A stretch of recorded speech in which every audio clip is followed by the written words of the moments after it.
Yes, sir!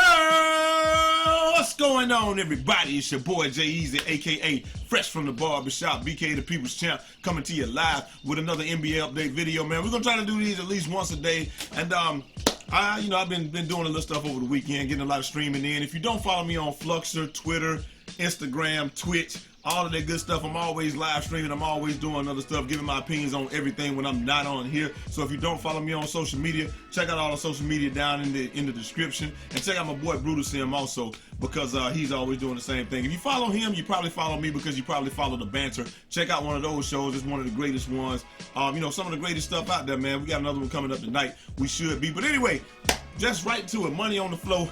Let's get straight to it. Carmelo Anthony, NBA free agency rumors. Lakers are one of Carmelo Anthony's preferred destinations. We already knew this.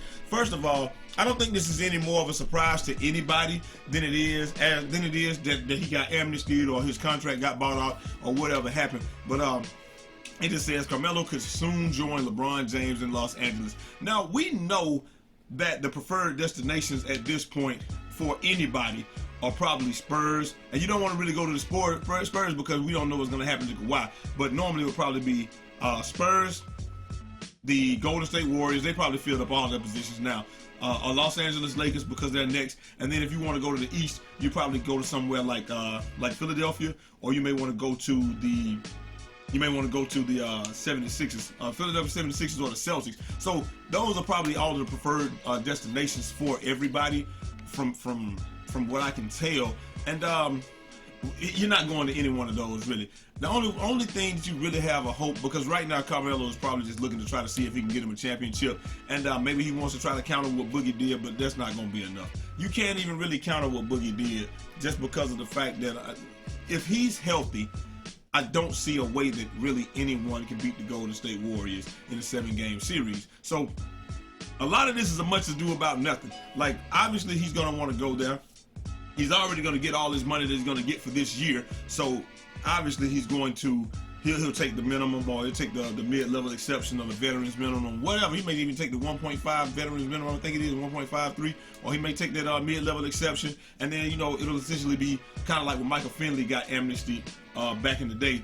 He got amnesty, and then, he went and played for somebody else for lesser money. But that's just how it goes, man. I really don't see this being a big change. Obviously, he's going to want to go to one of the big boy contenders, and there's probably only one that's even going to want to have him or has any type of chance of winning the championship this year. I don't think they got a chance of winning the championship this year. Even if they get Kawhi, it's going to be real tough. Like, it was close until Boogie made the signing, but once he made the signing, it's like, good grief. So like I don't even know what else you need in order to beat them. The only saving grace for any other team in the NBA right now is there's only one basketball, and you can only score so many points. It doesn't matter how many people you have scoring, you can only score so many points. So there's obviously a break point to how good a team can be, or how good a team is actually allowed to be, because what can you do after 120 points? There's not a whole bunch more to go around. I don't think they're going to score 120 points a game. So, there's a break point is what I'm trying to say. That's the point I'm trying to make. But we'll see. Even if he goes to the Lakers, I really don't even see how he helps them. And I definitely don't see how this makes them any better. And I definitely don't feel like it gets them past the Golden State Warriors. I just don't see that happening. But hey, Melo saying that that's one of his preferred locations, one of his preferred destinations.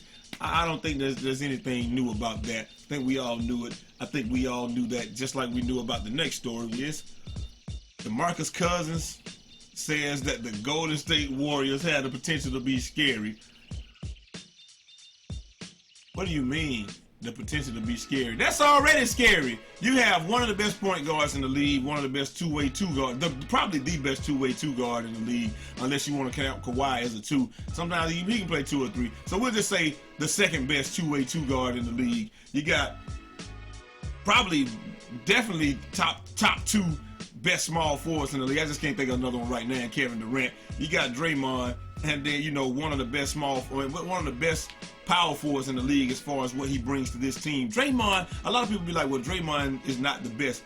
He's one of the best at just doing his job. If you are a player and you've ever played a game a basketball at any other level, you just cannot underestimate how much somebody like Draymond means to the team. Some people be like, but he only scores 10 points and gets 7 rebounds and 7 assists a game. Yes, but he doesn't try to do anything outside of his game. And he defends greatly post players. I mean, he's one of the best defenders in the league, number one.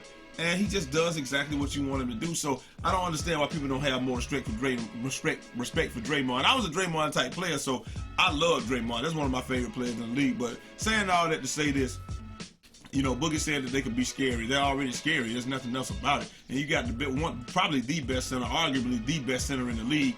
He can post up. He can shoot threes. He can take people off the dribble. If you give Boogie an isolation, he can score 90 points. Probably. Now, everybody's going to see that one-on-one, and that brings me to one of the statements that he made. Obviously, he acknowledged that they could be scary, but there's a statement that he made, and that statement is right here. It may be some games where I'm the leading scorer, Cousin says. I look at that as a positive. I don't have to be the guy every night. I've always wanted a team where everything doesn't rely on me. And now I'm in that position. Now, a lot of people probably look at that like, what? Like, what are you saying, Boogie? You don't want to be the man? Listen, you can be the man. And again, if you've played basketball at any level other than park, you know this. It is hard to come in there day in and day out. And people, like, what if you can't even have an off game. It's like you come in, let's say you're good at Call of Duty or something, because that's probably what a lot of people, listen, you can't even have an off day. It's like you really feel like, I can't even have an off day. If I have an off day, we lose. If Bum McGee over here has an off day, we can still win because I'm going to go off. Like, that's a bad feeling when everything is on you. Now, when you take that type of money, you inadvertently do that to yourself. You say, hey, I want everything to be on me. But what he's saying now is, and that may be why he just was willing to take the pay cut to go over there and play and just be a piece. Sometimes that's what you want. Sometimes you don't want to be on a team. You play in pickup ball, you always got to be the man. You play in rec ball, you always got to be the man. You go to college, you go to high school, you always got to be the man. If I have a down game, we lose. But it seems like you're always playing against people where they have 2 or 3 good players. And if one of their good players doesn't have a good game, they can still have a chance to win the game. It's like if they have a bad game, they still have a chance to win. I have to play at a level outside my mind just for us to have the opportunity to win. Like, that's how it feels sometimes. And I think that's what he's saying right here. Now, like I said, when you take that type of money, you are putting yourself in that situation. But I definitely understand it. I think everybody feels that way at some point. I just don't think we all feel that way at 27, that we're going to do something about it. But, hey, it is what it is. You can't really hate on it because, hey, look, LeBron did it. Other players have done it. They haven't done it to this degree. Kevin Durant did it. You know, David West, ring chasers, you know, all that good stuff, all those memes and all that. Like, you can't get mad at it, but at the same time, I definitely understand what he's saying, where he's coming from on this. Like, sometimes you just, like, he was won at every level he's played at, and now he's in the NBA, and when the next person is just as good as you are, you being the best, it doesn't mean a whole lot anymore. So, hey, I guess you just defect to the best team. I wouldn't have done it, but, you know, sometimes it does feel good when you go into LA Fitness and you get picked up by a good team and you feel like, hey, I don't have to do everything. The only problem is sometimes you get picked up by one of those teams and then they're expecting you to do everything because they're ready to rest. I don't think that this is the case with this, but at the same time, you know, I don't think anybody expects that. But we know this team is going to be scary. We know it's going to be indefensible. We know everybody's going to see single coverage now. I don't know who you could even double team. But the issue isn't that nobody's going to see single coverage. I mean, that everybody's going to see single coverage. The issue is that everybody on the team is a relatively good passer. I never really looked at Clay as a good passer because I don't see him pass the ball that much. He might be one of the best passing 2 guards in the league. I don't know because I never looked for him to pass. But I know that you have one of the best passing point guards, one of the best passing threes, which Kevin Durant don't really pass like that either, but he's a decent passer. Probably the best passing 4 and 5 in the league. I can't think of anybody else right now. But I mean, they're definitely up there. So they're definitely top 5, the top 5 passers at their position in the league. Probably top 3 passers at their position in the league. So you can't really look at that. When you have people that are that unselfish, they're going to allow everybody else to play their game, and they're going to allow everybody else to do what they do and be the best version of themselves. Of course their team is going to be scary. You have a team that is letting everybody maximize and actualize their potential. Not only actualize their potential, but maximize their potential. That's always a scary prospect when you're talking about basketball. And coming up with the last story, Rajon Rondo looking forward to mentoring Lonzo Ball, teaming up with LeBron James to try and win a championship with the Lakers. Now, he said that more or less what Rondo was saying in this article is that he feels like that when Magic brought him in and talked to him, he said, we don't want to beat anybody but the Golden State Warriors. We know we're going to make it to the playoffs. We know we're going to be a good team, but I have a plan to beat the Golden State Warriors. You're not going to outshoot the Warriors, and you're definitely not going to do that. But I have a plan where we can win against the Warriors, and I have a way to beat them, and it doesn't involve shooting. I don't know what it involves. Now, with this team, it may involve defense because Rondo is a very good defender. Lonzo is a great defender. A lot of people don't like it. They don't want to admit it, but Lonzo is a great defender. Like, he does all the little stuff, and people just don't understand that. But when he was asked about it, he was talking about Lonzo, and he's talking about Lonzo has mad IQ. We're going to get to that in a second, but he said he's going to be a great player in this league. To have that much pressure at a young age, having a guy like LeBron is going to help him. Every point I can help him with, or on or off the court, I'm happy to help him as well. People wanted to drive a wedge between the two, man. They wanted to drive some type of wedge between them and be like, well, Rondo, is he going to want to help him out and all that? We had already heard, I think me and Bruce said on the banner, Rondo had already said that he was really, really looking forward to playing with him, and he don't mind mentoring him, and that he wanted that to happen. And also, he had this to say right here. Let me get my headset so we can hear it all together. He had this to say about him as well. His IQ, 19 or 20 years old, is probably one of the best I've ever seen, or the game has ever seen.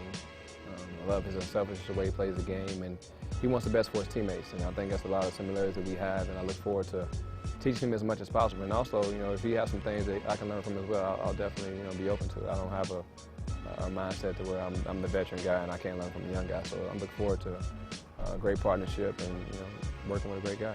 Now, we don't know if Rondo is telling the truth or not, but what we do know is he's saying all the right things. Nobody, let's be real, nobody wants to come off the bench, but there are times where you realize that your time as that guy, your time as that guy is over with, and you embrace having somebody to teach that stuff to carry on your, not carry on your legacy, but just you see yourself, you live vicariously through the next person. So, it's like when you come in and you're looking like a lot of veterans say, man, look, we need you to perform right now.